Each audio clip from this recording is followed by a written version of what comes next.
अस्सलाम वालेकुम व्यूअर्स, कैसे हैं आप सब। इन्वर्टर वाली वीडियो में मैंने आपको बताया था कि मैं आपको अपने पूरे सोलर सिस्टम का रिव्यू दूंगा और इसकी इंस्टॉलेशन में मुझे कौन कौन सी डिफ़िकल्टीज़ फेस करना पड़ी हैं और इसके स्ट्रक्चर से लेके यानी फ्रेम से लेके पैनल्स तक क्या क्या चीज़ें मैंने इंस्टॉल की और कैसे कैसे की वो मैं आपके साथ शेयर करता हूँ। सबसे पहले तो ये स्ट्रक्चर आपको नज़र आ रहा है, ये मैंने इंस्टॉल करवाया। इसमें गुंजाइश है 8 पैनल्स की, लेकिन मैंने क्योंकि अभी 6 पैनल्स ही इंस्टॉल किए हैं इसके अंदर, तो मैं अभी ऊपर जाके आपको दिखाता हूँ।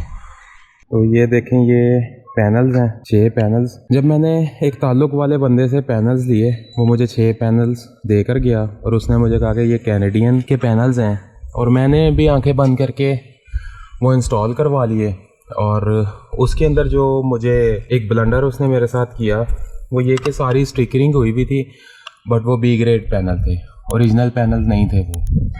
और उसकी वजह से जो है वो फिर उनकी जो एफिशिएंसी मुझे मिल रही थी 6 पैनल्स की, वो मैक्सिमम आउटपुट मुझे 2600-2500 वाट के करीब मिल रही थी। तो फिर मुझे इस पर शक भी हुआ। मैंने फिर जो है ना वो इस पर अपनी स्टडी करने के बाद और सारा मैंने उसको स्कैन करने की कोशिश की, किसी तरह से भी वो स्कैन नहीं हो रहे थे, तो कंफर्म हो गया कि वो पैनल जो है वो ए ग्रेड नहीं है। उसके बाद फिर मैंने उसको वो पैनल्स रिटर्न किए और देन मैंने फिर ओरिजिनल पैनल जिंको के 585 बाईफेशियल और एन टाइप जो हैं वो मैंने लिए थे, और इनको मैंने जहाँ से परचेज़ किया वहाँ पर ही मैंने स्कैन करके देखा, ईच एंड एवरीथिंग जो है वो स्कैन हो रही थी। और उसके अंदर कुछ चीज़ें जैसे ये इसके ये जंक्शन बॉक्स बने हुए हैं, इसके ऊपर भी आपको जिंको को स्टैम्प देखने को मिल जाता है, प्लस ये स्टिकर।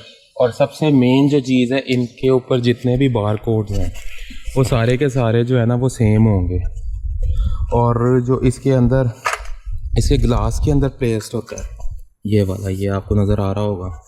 इसको जब आप इनकी वेबसाइट पे जाके स्कैन करेंगे तो ये आपको सारी डिटेल बताएगा कि मतलब कहाँ के लिए ये शिपमेंट हुई है। जैसे पाकिस्तान के लिए थी, जनवरी 2025 की ये इम्पोर्ट थी, और मैंने क्योंकि लिए हैं ये मार्च में, तो इतना कोई फ़र्क नहीं है। तो ये एक चीज़ आपने इसके जहन में रखनी है जब पैनल आपने कोई भी ख़रीदने हो। और सेकेंडली, जो स्टैंड के हवाले से मुझे थोड़ी सी मुश्किल पेश आई, ये सारे स्ट्रक्चर के अंदर मसला ये हुआ कि जो इसके होल हैं यानी पैनल के और जो ये स्ट्रक्चर के, वो मिसप्लेस थे। उसने स्ट्रक्चर के होल कुछ इस तरह से बनाए हैं, वो मिसप्लेस होने की वजह से मुझे जो है ना फिर पैनल के अंदर इस एलुमिनियम के अंदर ड्रिलिंग करा के इनको फिक्स करवाना पड़ा। और वैसे रेट चल रहा था इसी स्ट्रक्चर का, जो मैंने आपको बताया 8 पैनल्स का, और कुछ इस तरह से ये मैंने घर की ममटी के ऊपर लगाया हुआ है। तो कोई 1.25 मांग रहा था, कोई मांग रहा था, एक बंदा वो करता यही सारा काम, तो उसका यही था। तो मैंने उससे जो है वो 80,000 में डन कर लिया। तो 80,000 में डन करने के बाद लेकिन जो नुकसान मुझे फेस करना पड़ा है वो ये करना पड़ा है। तो आप जब भी इंस्टॉलेशन करवाएं तो ट्रस्टेड बंदे से काम करवाएं, अच्छा काम करवाएं, वो फिर बेहतर रहता है। अब ये देखें, ये जो हमारे पड़ोसियों का लगा हुआ है, इन्होंने तो नेट मीटरिंग भी कराई हुई है। इनका स्ट्रक्चर काफ़ी बड़ा है, लेकिन आप उसकी डिज़ाइन देखें, बड़ा ज़बरदस्त उसके ऊपर पैनल जो है ना वो प्लेस हुए हैं। जो वायर इसके साथ मैंने लगाई, ये मेरे पास ना 16 mm की वायर थी, ये आपको बता रही हूँ। ये जब 150 वाट वाले पैनल पहले मेरे पास लगे हुए थे, काफ़ी पहले की बात है, तो तब मैंने, और वो कंट्रोलर भी PWM होते थे, तो उसकी वजह से मैंने ये वायर ली। लेकिन इसके अंदर लॉसेस जो है ना वो ना होने के बराबर है। एक तो इम्पोर्टेड वायर है, लाहौर की मैं बात करूँ तो बिलालगंज से लेके आया था, और तब सस्ता दौर था, सस्ती मिल गई थी, और उसके अंदर जो है ना लॉसेस नहीं है, यानी 0.1 से भी कम जो है ना इसका वोल्टेज ड्रॉप है। और अभी मैं नीचे चलता हूँ, आपको इन्वर्टर का मैंने पहले भी बताया था, अभी उसका ऑपरेशन भी बता देता हूँ और उसकी लोड टेस्टिंग के बारे में भी बताता हूँ।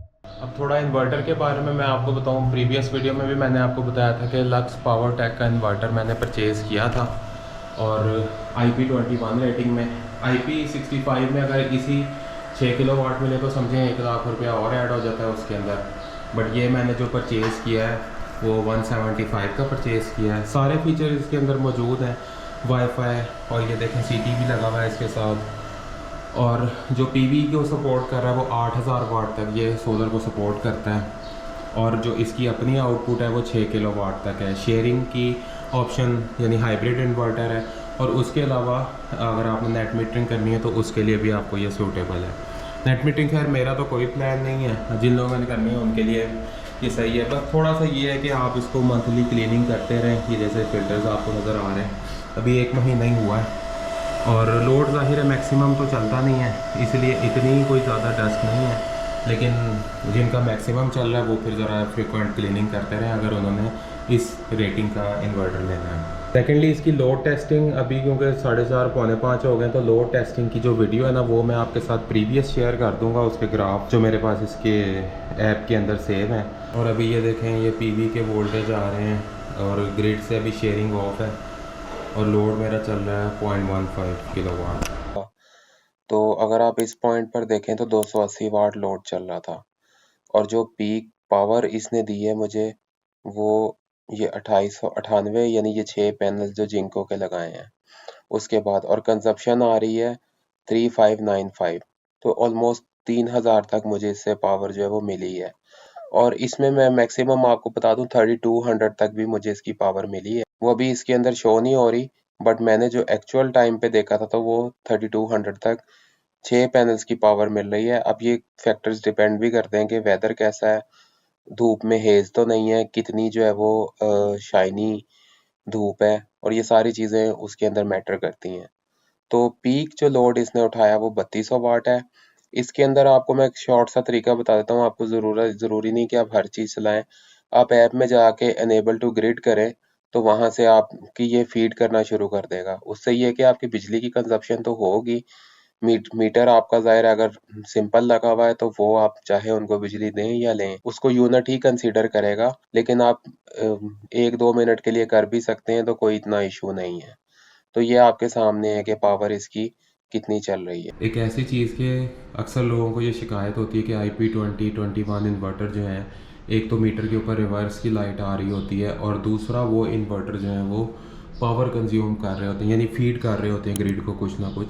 तो ये मैं आपको नेक्स्ट वीडियो में बताऊंगा कि इसका हैक क्या है। अगर आपके पास ये इन्वर्टर है तो किस तरह से आप उस मसले को दूर कर सकते हैं, सेल्फ कैलिब्रेशन करके आप उसको ख़त्म कर सकते हैं।